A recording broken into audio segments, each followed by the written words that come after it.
Praise the Lord. Bwana Yesu asifiwe. I hope that you are having a lovely day from wherever you are watching us from. My name is Lucy Mwendwa, and this is the Voice of Healing on JCC TV, where we bring you the message of healing. That is the message of our Lord and Savior Jesus Christ. We also bring in psychological counsel that helps us go through whatever we are going through. Life throws a lot of things at us, but greater is He that is within us than he that is in the world. Now, we are having a rather sensitive discussion today, and we are talking about rape. Have you gone through rape? Have you gone through rape? And you know, and maybe you have gone through it, and maybe you do not know what happened to us. So we are just here to demystify rape to you and walk through the journey of healing with you. And with me today is Wilfred, and I will let her introduce herself more. Hi everyone, my name is Wilfred Lai. I'm a counseling psychologist. Welcome to the show, Wilfred. Now, rape is an emerging issue, and that an emerging issue is an issue that is recognized as a very important issue by the scientific community, but the issues are not yet receiving adequate attention from the policy community. Yeah. The issue could be positive or negative, and significant opportunities may be lost, or undesired effects may occur in future if not addressed. Yes. Define rape for us. Generally, when we are talking about rape, rape comes from a Latin word which means repere, meaning to steal or to carry off. You are taking something from someone.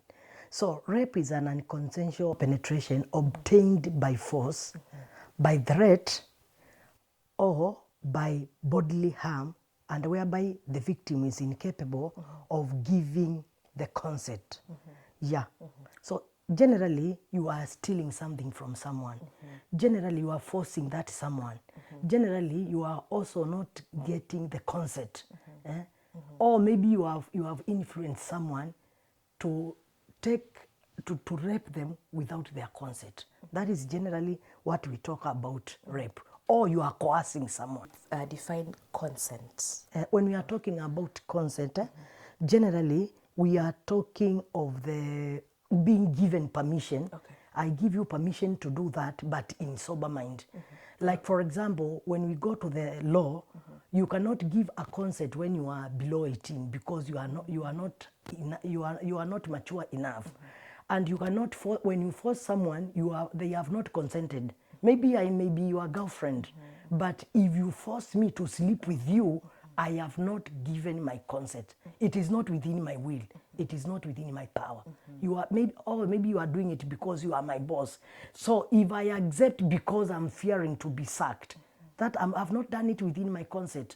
I'm being coerced. I'm being forced. Something is being stolen from me because of your power. Okay. Yeah. Okay. There is a because. Yeah, there is a because. It is not because. There is a because. I'm a child. I'm afraid of you. Maybe you are paying my school fees. And now I'm afraid that if I don't do whatever you want, which is against my will, which is against my consent, you may not pay my school fees.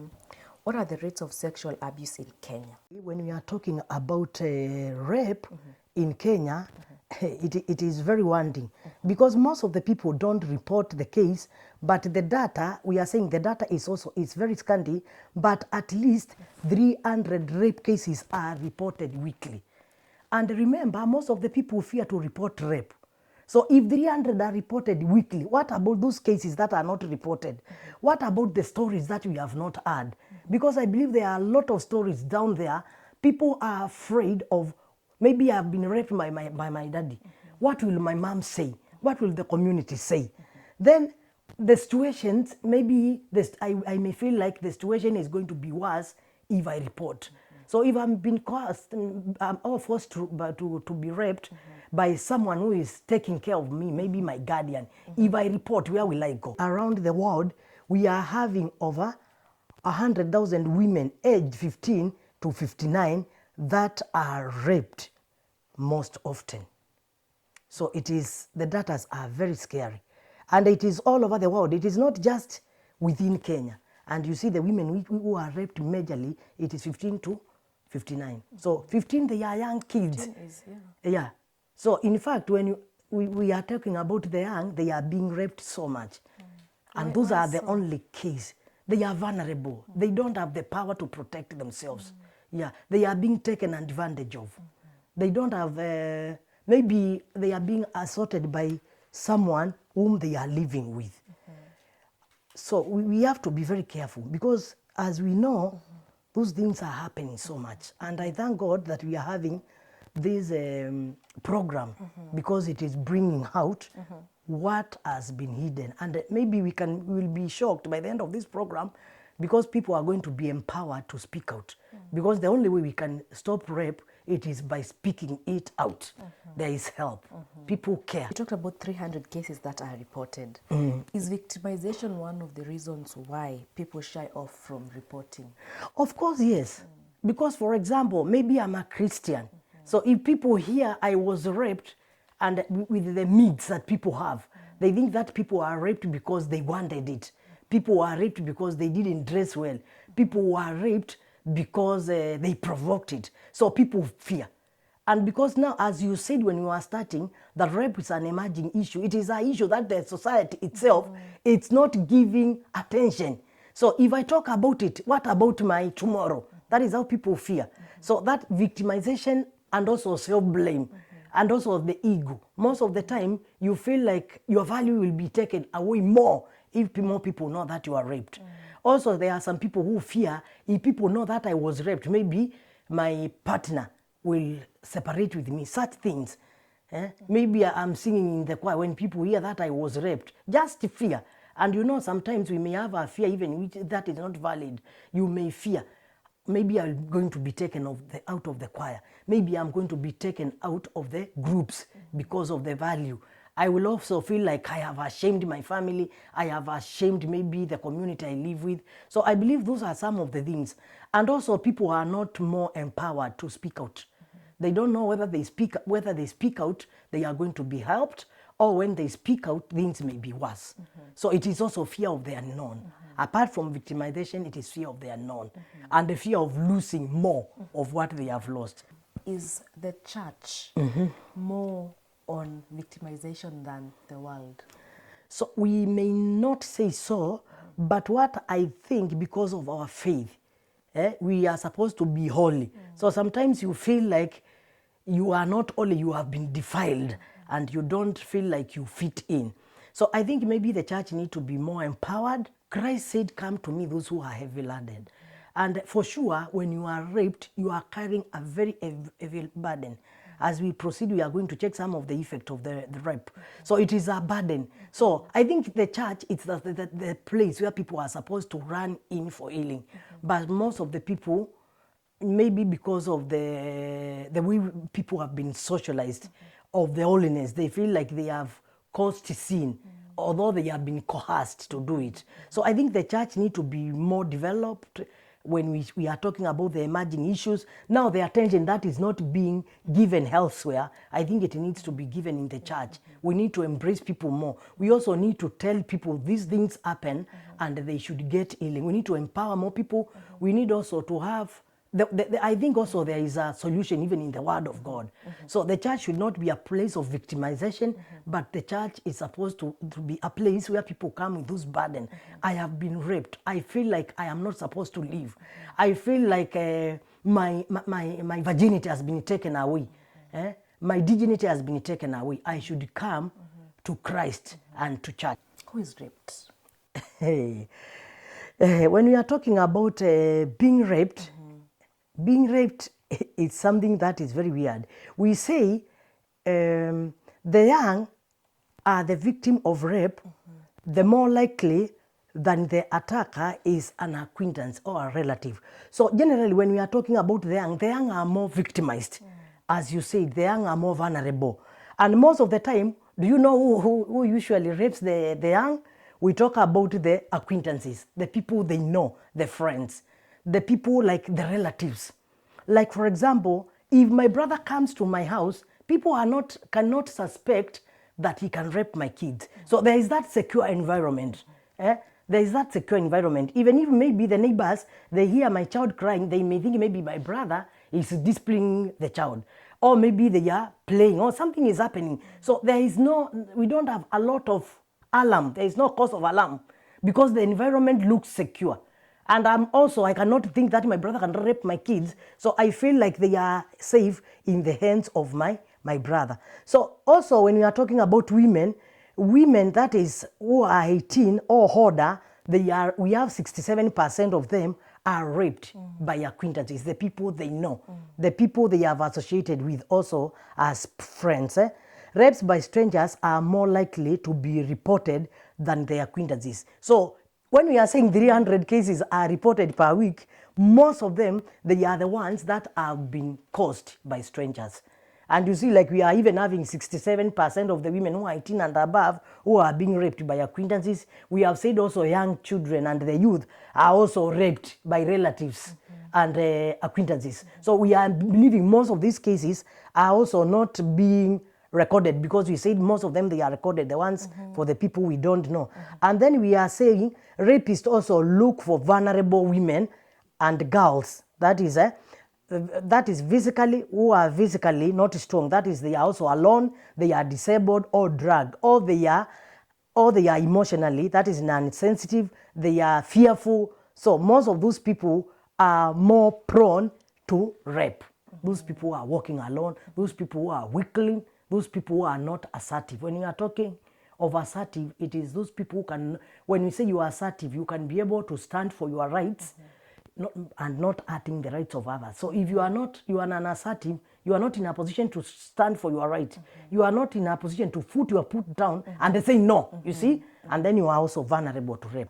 Can we classify women as vulnerable when it comes to sexual assault? Generally, women are vulnerable. Why am I saying women are vulnerable? You know, the way we've been socialized about men, men are masculinity, and also some of the script, like where I come from, we usually say a man can use a witch to cook whatever they want, even if it's a porridge. So the family wants to eat, but simply because I'm a man and I don't want to eat, maybe I've eaten elsewhere, I can use the flour to cook porridge. And the other family members are not supposed to ask. And generally, as we are growing, there are those script for men. Men are not supposed to cry. Men are strong. Men are polygamous by nature. So that one makes a woman vulnerable, because we believe they are opposite of men, you see. And most of the time, in the past, men have been more empowered when we are talking even financially than women, yet make it more, women more vulnerable. And also when we are talking about women in the Bible, they are said they are the weaker vessel, which most of the people take it at the face value by meaning that we are weak. And I believe maybe it doesn't mean like that. It means we need to be handled with care. But now on the other side, people think that they are just weak. They are weakling. Women are not weakling. But the socialization, the way we believe, the way men are highly exalted even in the society. The way when a woman has given birth to men, they are felt like they are strong women. And now when you have given birth to girls, some people feel like who will inherit. It's like girls are not people and they are not supposed to be inheriting. So it is just that the script, the masculinity, the power that is seen in a man, you see? And they are told men are supposed to be strong. So when they are strong and they are supposed to get their way. So you find even some people, they feel like it is their right, the rapists, they feel like it is their right. They didn't do wrong. And they feel like when women say no, they mean yes. And me as a man, it is good when I get what I want by force. Because I've been told men are strong. Men should have their way. So that has made women vulnerable. Sure. And it is the high time we speak out. And we bring the women to their position. True. Yeah. Because most of the cases you hear, you are raped because you are wearing this and this. You are raped because you are working alone at night. You are raped because, and it is usually the woman being blamed every single time. Yeah, those are myths, and they are not fact. And as I've said, socialization as the bigger part of this thing. The way we've been socialized. Men are seen like kings, and they are supposed to have kingdoms. And you see, like men are supposed to have many women, as now for the culture, when we say men are polygamous. Yes, they may be polygamous by nature, but like for example, If a girl has dressed, what you are saying, they say they have dressed poorly. They don't deserve to be. They didn't give you a license for you to rape them. And when you are talking about dressing, the Bible says dress modestly. Dressing depends on where you are. Like, for example, when you are doing marathon, do you go with the way you are dressed? And does it mean that you have dressed poorly? You have dressed as per that occasion. So modestly depends on the occasion. That is what I would say, but that is my own understanding. But the dressing of a woman doesn't mean that they are supposed to be raped. When women are alone, maybe they are coming from work late. We need to teach men how to be gentlemen, even when the boys that are growing. They are supposed to be escorted, not to be abused. Men are supposed to protect women, but not to abuse women. What does a rapist look like? The rapists are just people like us. Maybe we can talk about their characteristics most of the time. Generally, they have a dysfunctional or an abusive childhood experience. And generally, when they had that experience, most of the time it's like they become bitter because they have not been helped to deal with that experience. So they are doing revenge. So a normal person may also be doing revenge. When we are having someone who had a dysfunctional childhood experience, it is not written in their back. You see? So I may be a CEO, but I had a dysfunctional childhood experience. And that one may make me to be a rapist because I want to revenge. Then many convicted rapists have a low self-esteem. So someone may be having a low self-esteem, and we say of difficulty forming intimate relation. So those people who are having issues with having close relationship can be rapists. So you see, you may not know a rapist is not written at the back. Rapists may not have initial control, such as fear, guilt, and sympathy. So that is not written at the back of anybody. I may not be having fear, but you will not know. I may not be having guilt. I may not be having sympathy. Then men who force sex on women tend to have adversarial relationship with women in general. They are not that good. Wanakuwa na uadui with women. Their relationship is not that smooth because they feel they should have their way. And rapists often believe that they did nothing wrong. And they didn't do any cause to the victim. Like if you said no, they usually say you meant yes. So they didn't do any wrong. So they are those people who feel like that. And the most young men who do rape, they have repeated it. You are not the first person, neither are you the last person, unless they are helped. And most of them, majority, have no history of mental illness. So don't tell me that they are having mental illness problem. And also, they are all low IQ. So they are sober people like us. They are sober people like us. And some are not even convicted with crime. So you may not know.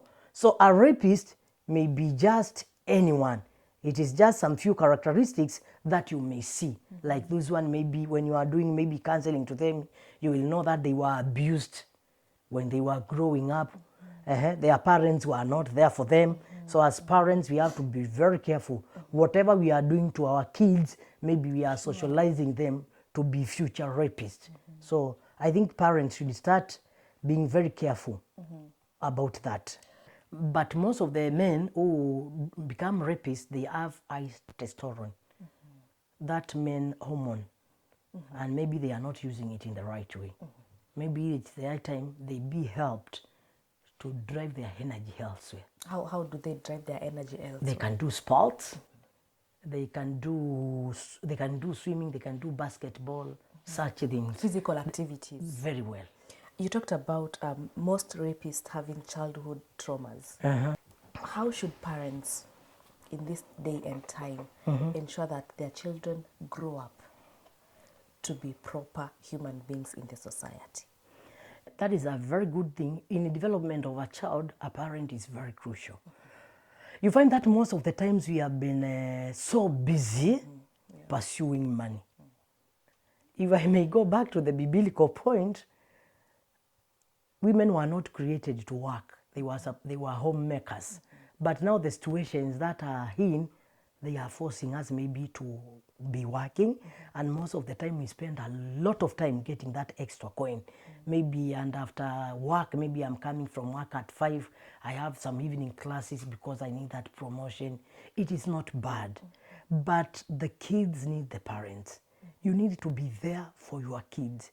As we've said, even the kids, some who are raped, they are raped by relatives and friends. So we need to be there for our kids. We need to develop a strong bond. Even if you are busy, the time you are free, make time with your kids. Become the best friend so that your kids can share, or they may be free to share anything. They can be vulnerable to you as a parent. When I say being vulnerable to you as a parent, they can tell you anything without fear of the consequences. So it is high time we create that bond with our kids. It is high time when we are bringing up the kids should not feel like we are a threat. Like, for example, if I'm a parent and I eat my kid, maybe using my hand or a stick, I eat them, majorly using my physical hand. That makes me a threat to the kid. So if I'm a threat, even if my kid is having issue, he will not share with me. So there are better ways of disciplining children. Yeah, there are better ways of bringing kids. When kids feel secure, they can share anything unto you. And they know my mom is there. You cannot do this, I'll tell my mother. But now if they feel you are a stranger, you are a threat to them, how will they tell you? And most of the people, by the time also they are messing up with the kids, they will pretend to be very close. And they try to bring out the self-esteem of our kids. Then later they mess them up. So it is our high time as parents, we bring the child's self-esteem. Tell them they are beautiful. You've never told your daughter they are beautiful. So if this person, your friend, who is an acquaintance, or your relative, tell them they are beautiful, they are the ones who are validating them. So the other thing, they will believe whatever they are telling them to do is good, because this person is the only person who tells me that I'm good. So parents, we need to go back to the drawing board. We need to develop self-esteem of our kids. We need to teach our kids to be assertive, to be able to stand for their rights. We need to tell the people when people are going beyond. What are the types of rape? So generally, we have a lot of issues when it comes to rape. One type, it is a date rape. Many people attribute more blame to the victim. When you are talking about date rape, I'm assuming you've gone out with your boyfriend. So you didn't go out to be raped. You are going out maybe to have a cup of coffee and maybe to discuss one or two issues. But now things stands another way around. And now the problem, as I've told you, most of the people like blaming the victim. Like, for example, many people attribute more blame to the victim when rape is committed by their acquaintances, and especially if they are dating. People will say, ulijipeleka, you needed it. You see? So in date rape is there. I was going for a date, but I was not going to be raped. We were going maybe to know each other better. Maybe even we are going to discuss business issues. We are saying only about 5% of such rapes are reported to the police. Victims often blame themselves for the rapist behavior. Nearly a half never tell anyone. You see? Wow. So we don't have the real data. That is just one type of case. Nearly a half don't talk about it to anybody, not even reporting. They don't talk about it. They better die with it. Because this guy we were dating, maybe we were also going for a function, such things. And there is generally less violence in acquaintances rape when it compares to the stranger. Because it's someone who knows you. But as we've said, most of them are never reported. Then we have date rape drugs. It is not just that person forced you. You went for a date, then when you are discussing your matter, someone put something on your drink. Or maybe they gave you alcohol. Majorly they may give you an alcohol, or there are some drugs that can be put. Maybe you are taking soda and you've gone for the washroom. So someone can intoxicate you. They put a drug there, then after that, you will take what? The soda, or maybe the drink or water. And then after that, you are going to lose consciousness. Then they are going to deal with you. And those things happened. And that's why we need to be very careful, even us, when you go to any party, and now you go to the washrooms, you had left a drink or a food. Maybe I'm assuming we are at White Sands and we are having maybe a meeting from the workplace. We are meeting with friends. So when you go to the washrooms and you had a food that was remaining, don't take it. You may never know the intention of the other person. The heart of a man is wicked. Or a drink, you better get another drink or buy it. You better use extra coin than losing your life or being raped. So we are saying alcohol is the most commonly used date rape drug. Most of the people are unaware that it is illegal to have sex with a person who is under the influence or cannot provide a legal consent. Under influence of alcohol. So I may say yes, but I don't know what I'm saying yes for. Then I've said also we have some other drugs which are tasteless that are dropped to the victim's drink. We also have a gang rape. A gang rape occurs when a group of people participate in the rape of a single victim. So you can be raped by several people at once. Then this one finalizes, then the other one comes. Rape involving at least 2 or more violators is widely reported to occur in many parts of the world. So generally we have the gang rape. Someone can be raped by many people, like for example, in prisons. They usually use the person whom they feel like they are weak. Then we also have another controversial rape, which we call it a spousal rape. Your spouse can rape you, also known as marital rape. Wives rape, husband rape, partners rape, or the intimate partners assault is a rape between a married couple. That is, for example, if your partner forces to sleep with you when you are not willing to. So this one is a little bit controversial when it comes to the African culture. They feel that, why did you marry me? And you are supposed to satisfy me when I need to be satisfied. But generally it is a rape. It's called marital or partner rape. And it brings a trauma. More than a person who is being raped by a stranger, because you feel like, if I am your partner, you should care about me and you should not force me to rape with me. Then we have also other types of rape, like we have sexual coercion. So when we are talking about sexual coercion, it is verbal, emotional, and sexual pressure to force unwanted sexual activity in a considered sexual coerced, and it is illegal in most of the cases. Are we together? We are saying the law uses a reasonable woman and a standard to determine sex. So you must be sober, not being forced, not being abused. So if someone is coercing you, they are forcing you, they are abusing you, they are using bitter words, you are not a reasonable woman when you are getting into that. So that one can also be an issue because of coercion. Then we are saying men tend to be more physical and a woman tend to be more verbal. A woman can coerce a man to rape them by abusing them. You are useless, you are this. But men, they go physical because of the masculinity. Then we also have token resistance or the compliant, some unwanted experience. Maybe I have been giving you my things. I bought a car for you.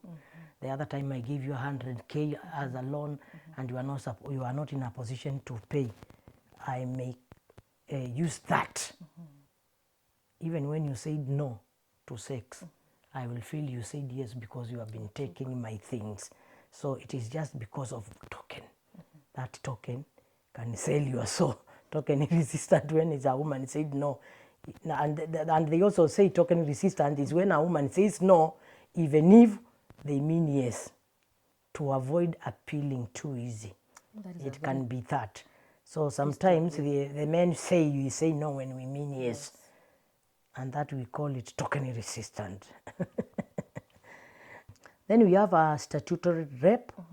We are saying what happens when a person initiates sex with a minor, or consensual, or without a consent. So generally, the mentally handicapped are usually protected by the law as being unable to provide informed consent.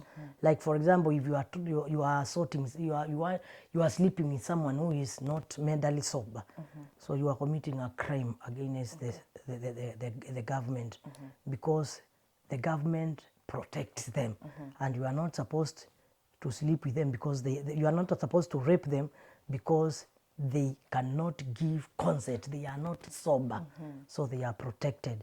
So can a man be raped? Can a man be raped?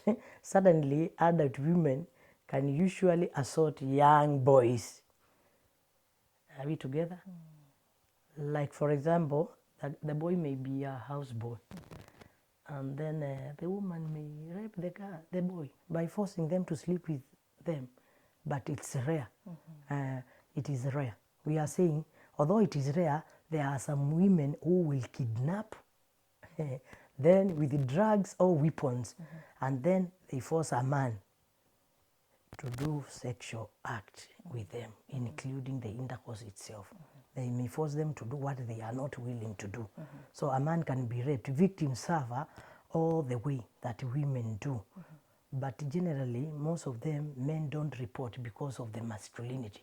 They feel they are the ones who are supposed to do that. Why is it that they are being done like that? And most of the time, people don't appreciate that men can be raped. So when you say you are raped, they will say that you are the one who raped the woman. Yeah, even things may change, the tables may change for you. Yeah, but men can be raped, and they are raped. What are some of the misconceptions of rape? Misconceptions of rape. Women are raped because they are not dressed well. That is a misconception. It is not a fact. We say some of the misconceptions are women who are raped usually provoke it by their dresses and behavior. That is a misconception. It is not a fact. But you find most of the people are saying like that. There was another meeting, I was talking to women in another church. And you know, they were for that. These girls are useless. They are dressing very bad. A woman speaking against their daughters, the way they dress, and that's why they are giving a license for men. That is a misconception, and it is all over. Women subconsciously want to be raped. That is a myth. They feel like that. A myth. It's not a fact. But people will say, even when she was going for that date, she was going to be raped. Women always want to be raped. The way they look at us, the way they walk with their high-heeled shoes. So it's a misconception. No woman can be raped if she truly doesn't want it. It's a misconception. They usually say that. It's a myth. It's not a fact. Women frequently make false accusation of rape. Yeah, people say that. It's a misconception. It's not a fact. So you cannot just wake up and say that you have been raped and you are not. It's being raped, having fun. Is it like just taking a snapshot and posting it at the Facebook or at Twitter? No. But it's a myth. It says that women, they accuse men wrongly. Women are not raped because. They are raped because they have been raped, not because of them, but it is the rapist. They have been raped because we are having rapists who are ready to do that. And what are some of the reactions? Many victims suffer long-term stress-related illness. Suicidal rates are high, and they are related to rape. We talk of the post-rape traumatic stress disorder, whereby we have the acute phase. They continue for several weeks. That is physical recovery, feeling of guilty, then self-blame, depression. That is now, we call it an acute phase, whereby they are feeling that they don't deserve anything. They are feeling guilty. They are blaming themselves, and they also go to depression. We come to the long-term term recognition or reorganization. Takes many years regaining a sense of control of their lives. That is a recovery of the sexual images, because the images come. You see that person doing it, although they did it long time ago, attempt to normal romantic relationship. It will take time for them even to go to the normal romantic. So even if they are, maybe if it's someone who is married, they will be afraid even to fulfill their roles with their husband because of the images that are coming. We are saying male partner almost often blame themselves for failing to protect their loved one. So if it's a woman who was raped, maybe they have spoken about it, they will feel very bad. The men, they feel like, I was not there to protect my wife. I was not there even to protect my child. We are also saying if a partner or a family member believes in the rape myth, the one we talked about, recovery for the victim is very difficult because you are not going to support them. You will be blaming them. You will be telling them it is because of your dressing. It is because you wanted it. It is because you did it. It is because of you. So it will be very difficult for the person to recover. We say well-meaning friends and the family may try to take care of the victim by making a decision, but one of our most important steps in recovery is to regain a sense of control of their life. You know, when you are raped, that sense of control of your life, it is lost. So to help the victim to recover, it is good to help them to regain that sense of control of their lives. How do you regain control of your life? You are firm. You tell me rape is not the end of life. That is one thing. Your dignity was not taken away. You are raped, Lucy, but you are still the Lucy that we love. Are we together? You reaffirm them. You tell them they are in charge of their life. Like now, you cannot just sit there and cry forever. It happened, it happened. It is in the past. So that is now, when it is in the past, you can live for today. There is something we call in psychology here and now. You help the client or the person who has been affected by that to focus on here and now, not about then, here and now. And in life, generally, when you focus about here and now, like now, we are just focusing here and now about the rape and the program. We focus on that.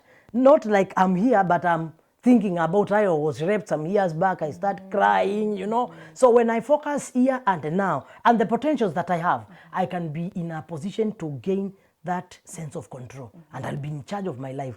And the recovering is going to be easy. So generally, we have a lot of things. You may be raped and become pregnant, Lucy. So we need to come in terms. Like now you are Christian. Now I want to talk on the biblical part of it. Life begins at conception. Now when we go the biblical way. So if life begins at conception, I had not planned to have that child, but it has happened. So the person who has been raped need to be helped to come in terms with that. And now they be helped to focus now maybe on the pregnancy, not about what happened. And they need to forgive themselves because it was not them who caused that. I have a lady who is doing very well. She's a Christian, born again. And that lady came out as a result of rape. The mom was raped. And that girl went through a lot of resistance. I remember even some of the relatives could tell her, you are not part of this proper family. You are part of the rapist who raped our sister, I don't know what. There were so many things. And that girl, thank God she got born again. And she's someone who is very prominent. She went through counseling and she has overcome it. She has known that Christ had a purpose for her to be born. Because, you know, life, God is the one who gives life. So if you are pregnant, you don't need to start focusing on, as I told you, focus about here and now. If you focus on the rape, you may lose the pregnancy. You may even die also. You may become also weakling. Your immunity may be weak, and your immunity is weak because you will not be eating. You will be crying and thinking about what happened and feeling ashamed of yourself. You don't have anything to feel ashamed about, Lucy. You need to just to move on with life. It happened. It is in the past. You have a child. Like God is the one who gives life. It doesn't matter the circumstances which happened. Can rape be prevented? Yes, that is a very good question. And that's why we are here. Even giving the knowledge that we are giving, it is a way of preventing it. It is a way of sending signal. It is a way of giving alert. We are saying rape can be prevented. Number one, when we have more police on patrol. Then we have better lightning. Then we have tough laws. and they be enforced, not just being there. That is one way of preventing rape. So if you hear maybe someone who raped someone, the law was enforced. Or maybe most of the time you've seen they can rape a woman who is alone or when you are in dark. Most of the rape will like when they are in dark because you will not be able to know who they are. So that one, it's also very outstanding. Even the laws, people will fear the arm of the law. And now the police, they are in patrol. So if we try to rape this girl, even if she is late, the police may show up. That is one way. Being raped, what you are supposed to do, you are supposed to report even before the first 72 hours. If it is possible, report immediately. Then after that, you are not supposed to shower.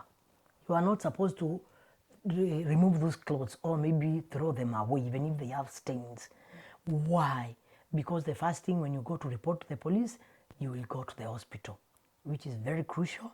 And most of the time, the police will take you to the hospital. Then after that, you will be tested. The genes of the person who has raped you, they will remain within you. They will be tested and they can be able to identify that person. That is one thing.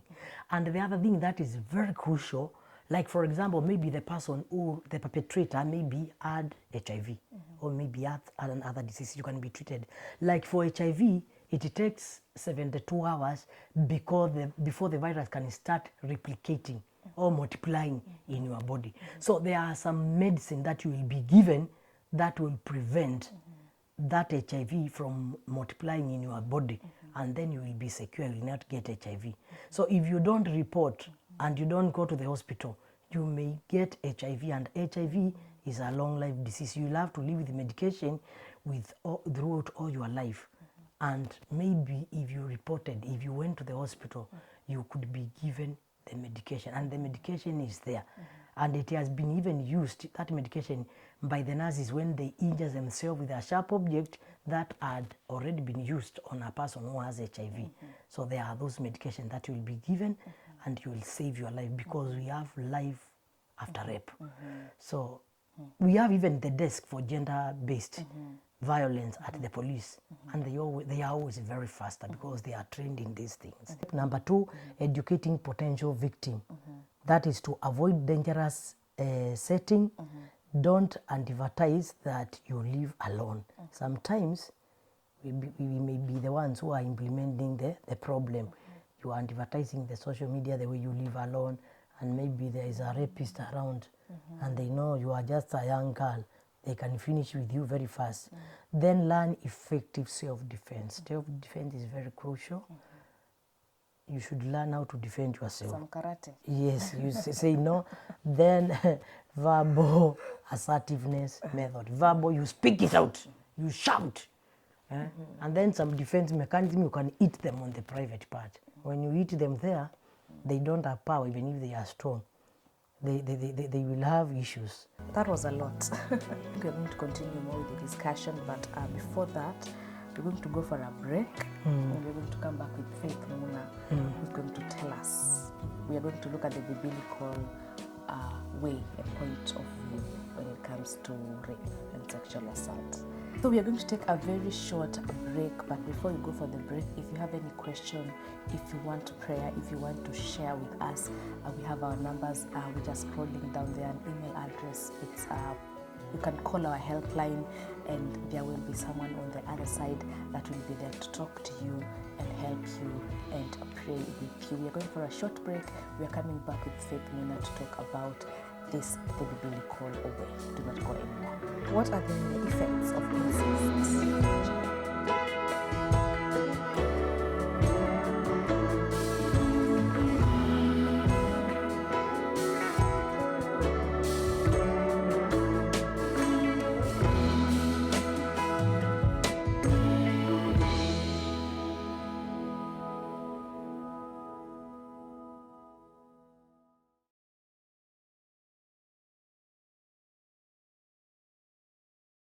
How can we prevent or deal with abuse?